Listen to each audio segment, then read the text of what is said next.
Hi team, this is Gio, and this is another Revit tutorial for our INTERFORM Revit template. Today I'm going to be talking about just a general overview of our door and frame families. We have custom built door and frame families for our projects, and they are integrated into our door frame and hardware schedule. So I'll be just giving a general overview of the doors and how they coordinate with our sheet A0.5, which is our door frame and hardware schedule and notes typically.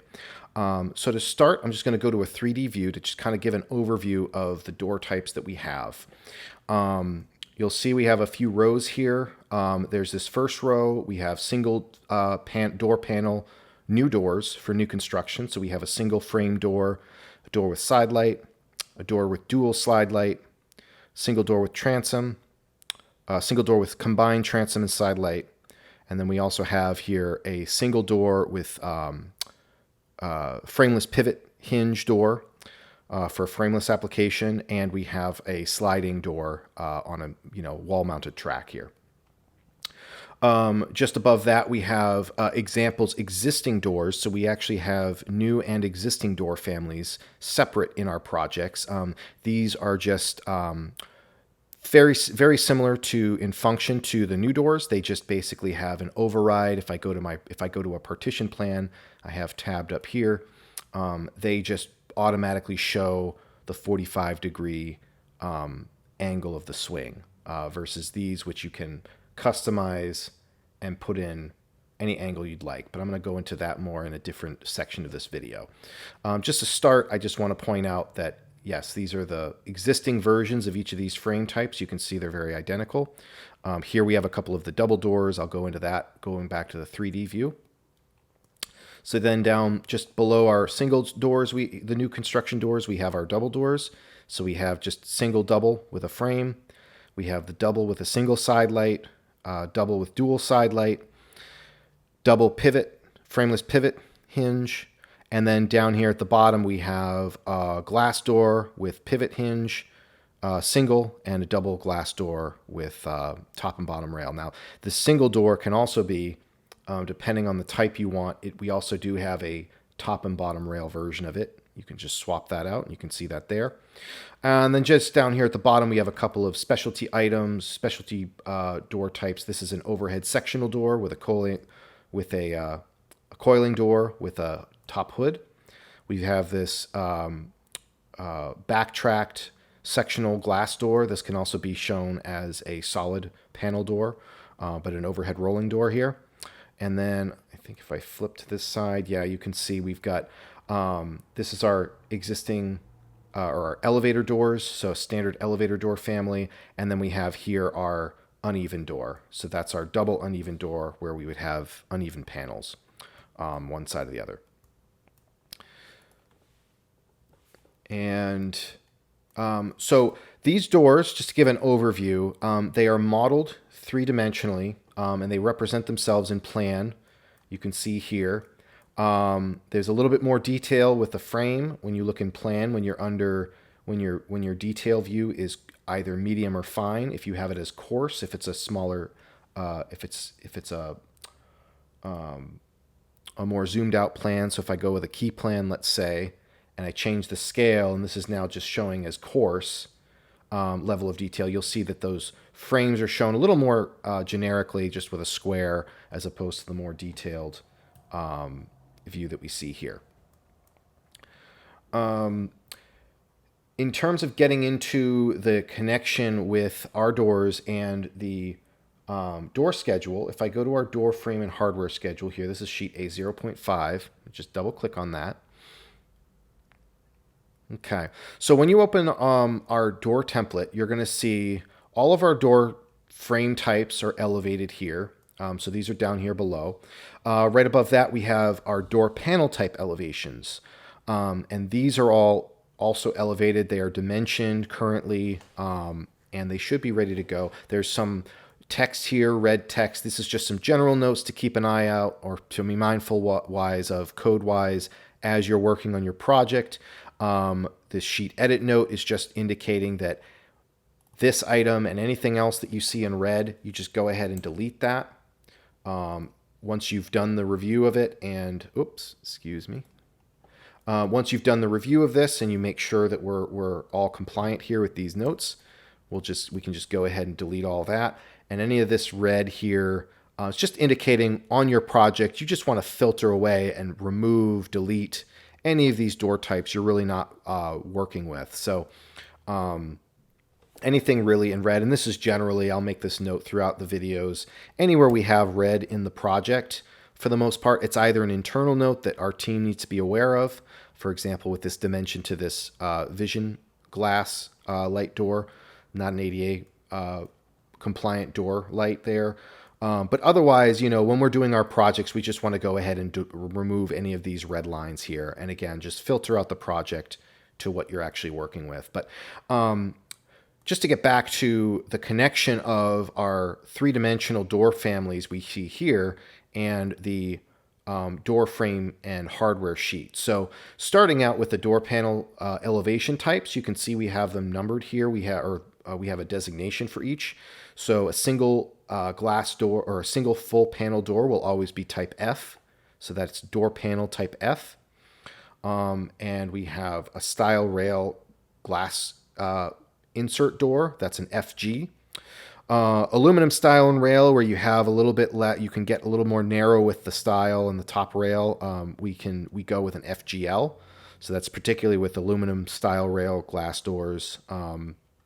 We also have HG as our half glass light door. So instead of the FG, the full glass, we have HG as the half glass there. We have NG, which is our narrow light door. So panel type NG indicates that. Full narrow all the way down is our FN. And again, our vision light is shown here as our vision light glass door. Down below that, again, we have GLP is a full glass panel patch fitting door. So the P is for patch fitting. And then GLR would be our glass rail type door. And then we have a few louver types. So we have a full louver, FL, lower louver, LL, and top louver. If we wanted an upper louver situation, we have that as well. And then we have this Dutch door for a door that opens, below and above with a little shelf detail here. Each of these panel elevations, if I select one in this view, it's actually a live family. It's a modeled family, and it's a representation of our three-dimensional modeled door panel type. And those can be in 3 dimensions. I'll show this in a minute. We can swap out in any of these frame types, any of these door panel types that are referenced up here in this elevation sheet. So if we're down here, if we have an F1 frame, we can have an F1 frame, for example, with an HD door, an FG door, a full panel door, of course, that's our default. And those can be swapped out, and it's coordinated by our door frame and hardware schedule, as well as showing up and representing itself in elevation. So I'm going to show an example of that for here. So if I go to my partition plan, I'm going to just go down to one of these new doors, let's just say, and I'm going to just make a new elevation view for us. And we'll just put this here. And we can see this in elevation. So this is it in plan. We can go to just trying to select this. There we go. Okay, so there's our door type. So this is our new door. So let's say if I want this F1 door, I have this placed in the model, and you can see I've got it in 3D here. I'm just kind of holding on to this. So if I go to my hardware, door frame and hardware elevation sheet, if I want this, let's just say I want this FG type door panel in here. What I would want to do is, if I go to my partition plan, I can do it here, or I can go to 3D view, whichever works most sense. I'm just going to go ahead and edit the type. I'm going to duplicate the type, just so I have the new type. So you can see in the description, it says new DPF, FRMF. So DP is for door panel, and this is saying the type F. So here, I just want to add, okay, I'm going to change this door panel type to type FG. Frame can be F1, that's the same, and this is just the dimension of the door opening. So if I'm doing a standard 3 foot by 7 foot door, it'd be 36 by 84 inches. Let's go ahead and hit that. And I'm going to go here and I'm just going to change this door panel here. I can click this down arrow and here I can see my different door types. So I know I need the type FG. So I can go here to the glass panel door FG, go ahead and click that. And when I click OK, it does a little graphic change there. That's not so important. But if I go to my 3D view, you can see this door panel type now has that door, or this door family has the door panel type built into this door. And I can see it there. If I go to my elevation view, oops, and I need to go to the one with the new doors. So you can see we have an elevation of it here as well. So this is representing correctly. And in my door frame and hardware schedule, with this door type now, I just have to add the door panel type that I used on that door into this field here. So the last thing I'm going to touch on with this segment is just the coordination of the door schedule with the door types that we have in our project. So the first thing I will point out is that the door frame type, the one that is specific to our door frame elevation type, so you can see down here we have the F1 single frame, for example. F1 single frame, because I use that family, if I use the F1 frame family, single F1 frame here in the project, that door will automatically register in our schedule as a frame type F1. So you can see here, I don't have the tag to coordinate the door number with that exact door, but I know just based on this table that that F1 door here, that A190, is the door that I just changed. Because that should be the only new F1 frame type door that I have in the project. So I can just verify that. I can go to annotate, and I'm just going to go tag this. I'll just tag the door here now, A190. There we go. And so I can see there, if I go to my schedule, A190 is that type F1. Now, for example, if I change this, let's say I took this door and I said, you know what, actually, I want a side light there. So I'm going to take this exact door and I'm going to change it to the side light. All I have to really do, I can select this door and I can match properties, or I can select this door and I can match the properties to this door. Now, as soon as I click, you can see that it's given me the frame, it's given me the side light, and I go to this view, and you can see I don't have the full glass panel because this door didn't have that built into it. I can switch that if I want to, but you can see I have this side light, and if I go to my door frame schedule, you can see A190, that's still the door type that we're talking, or the door panel, or the door we're talking about, but you can see it actually changed it to F1B. So if I go back, if I hit Control Z, I'm just stepping back a step, you can see F1 is now that A190. And then if I go forward and I reapply that change to this F1B type, you can see that automatically updates here. And it also adds this L1 dimension in the door frame widths. That L1 corresponds to our elevations. So if I go to my F1B elevation, you'll see that anytime we have a door with a side light, we have this dimension provided as side light width L1 for one side light. We have side light widths L1 and L2 when we have a dual side light door. And we have transom light height L3 parentheses for a transom if we have a transom type door. So all of these dimensions are built into our door panel or door frame type. So if I switch to the F1B single frame with side light at this door A190, like we're discussing here, I can see my, let's see, A190, here we go. So we can see F1B and L1 equals 2 feet. So it's telling me that that side light width for that F1B type door is going to be 2 feet wide, and it's measuring within the jamb, or within the frame opening. And if I go to my partition plan, I can actually measure this in plan and confirm that this is accurate. So I'm going to go inside frame to inside frame. There's my 24 inches. Now, let's say I actually want to revise this door, and let's say I don't want to have a 24-inch side light. Let's say it wants to be 48 inches. We'll just say that.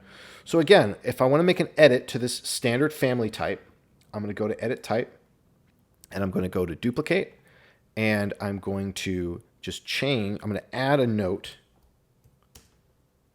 that we have a 48-inch side light. Here we go. So now I can see I have my type here, and I have a 48-inch side light. Now I would actually, let's also rename this to say, not sample type. Let's call this new door. So we always want to say if it's a new or existing. So we can say new. We have door panel F. Now let's say, just for fun while we're doing this, let's just make this a different panel type. Let's just say this is the full narrow. So I'm going to do DP type FN, so door panel type FN.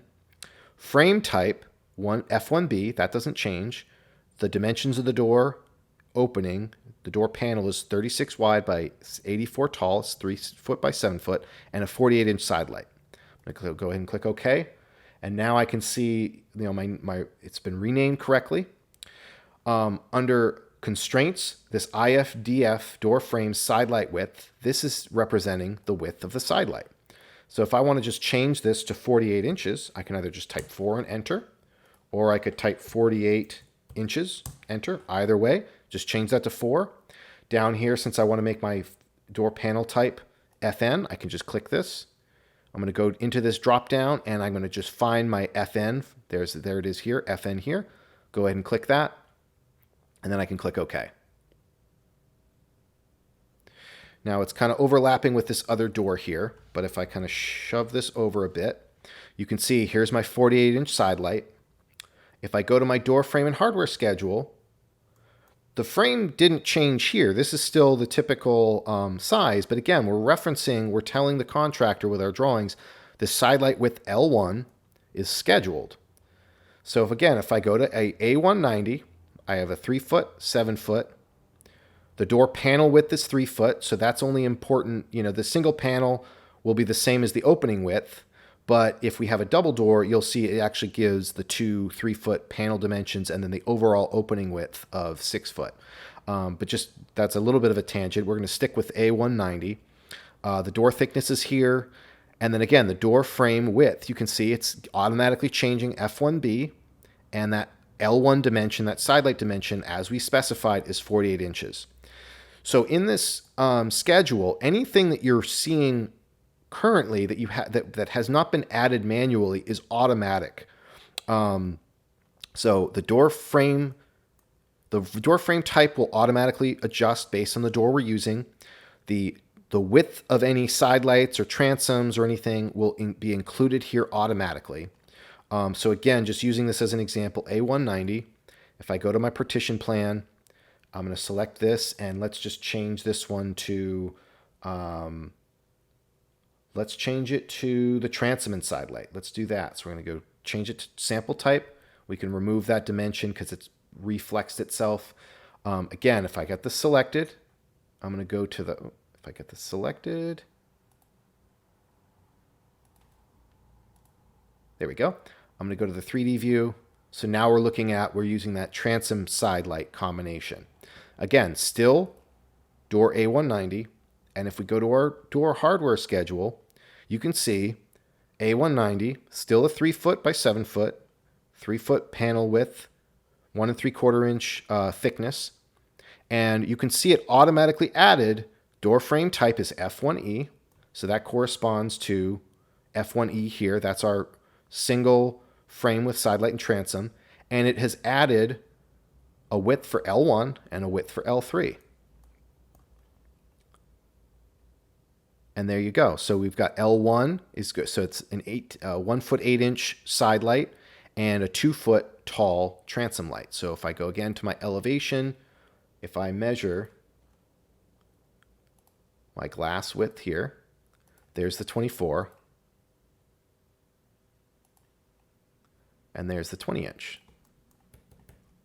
And I can do the same thing if I want to edit this. So let's say I want to change some of these dimensions. Again, I can even do it in elevation. I want to create edit type. I'm going to duplicate this. And again, I'm going to say this is a new single. Let's say DP. What do we want to do for this one? Let's do the half glass. Let's just try that one. So DPHG. I'm going to say frame F1E. That should always be that same.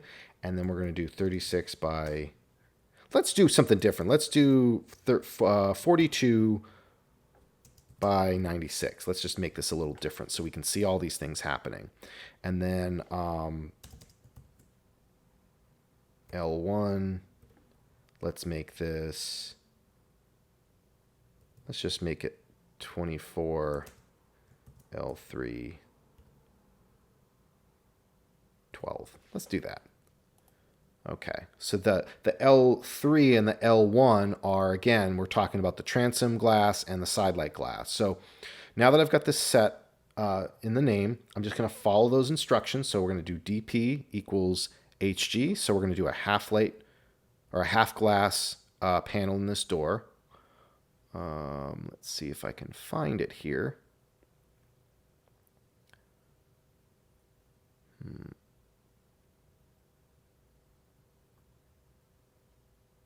I'm not seeing it. Okay, well, let's just do,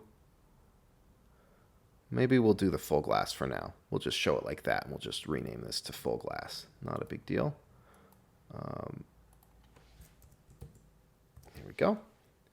All right, so we get the full glass, and we've got our, now let's just change our, I'm looking over here at our side light width. Let's just change that to 24.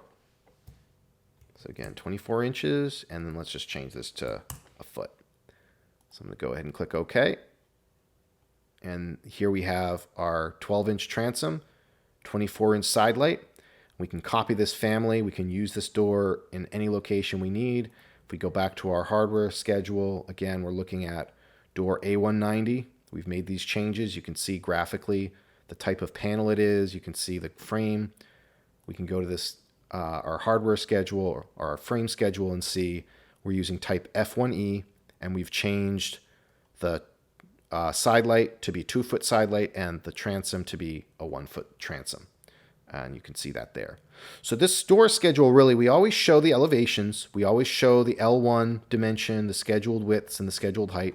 That never changes. That just really references these live dimensions that we're always changing, that we can always adjust. I will also say I didn't go into a lot of detail on the existing doors. They're very similar to the new doors. The main difference is that every single existing door for the frame type, it just will say existing. Typically for the panel type, unless we're replacing the panels, we could just go ahead and add a text field in here. So if I go in here, I can go ahead and just add a text field and just call this existing, let's say.